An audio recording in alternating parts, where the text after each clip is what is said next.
Let's get right into this review for Red 1. Alright, so Red 1 is officially the first Christmas film I viewed this year, and it's directed by Jake Kasdan, and he was the director for the newer iteration of Jumanji, which turned out to be an alright time for me. Now, the main dynamic duo for the narrative here stars Dwayne Johnson and Chris Evans. I thought they both owned their characters, and they did a pretty solid job together in many of the sequences. As for the rest of the cast, I thought they fit their side character profiles as well as they could within the boundaries of the story presented here. There's quite a few side characters who felt pretty bare bones, but I wasn't expecting any significant development character-wise anyways. One look at the trailer was enough to tell me that the best this film can be is a nonsensical, B-tier, family fun time. And I'm now officially here to report that that is exactly what you get in this film. It's a B-tier film through and through for the most part. To start off with the flaws, the story wasn't as cohesive and well crafted as I would have liked it to be. The antagonist didn't feel like anything new, some pivotal story elements could have used better explanations, some sequences did drag on more than it needed to in this 2-hour and 3-minute runtime. There's a good chunk of nonsensical logic within the narrative here. Many of these nonsensical moments I was able to forgive since I mentally knew to expect that going into the screening.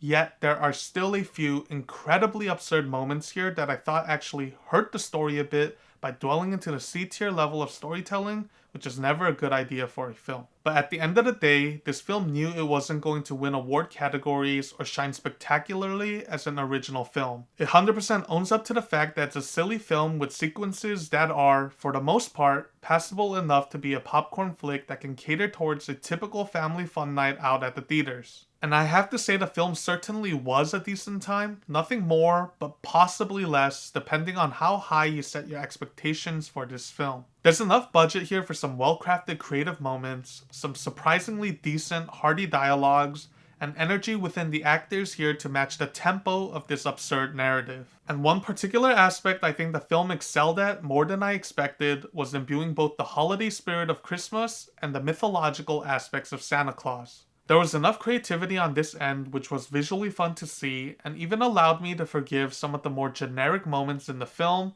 because I can tell there was a solid level of imagination and effort given into bringing this world to life with the mythological elements. And I also thought the general themes of staying positive and partaking in the Christmas spirit were executed well enough to ignite some of that magic in me for the upcoming holiday. It didn't hit home in all the dialogues and sequences, but when it mattered the most, I thought there was enough heart in it for me to feel that positively uplifting, nostalgic vibe. My final score for Red 1 is 7 out of 10.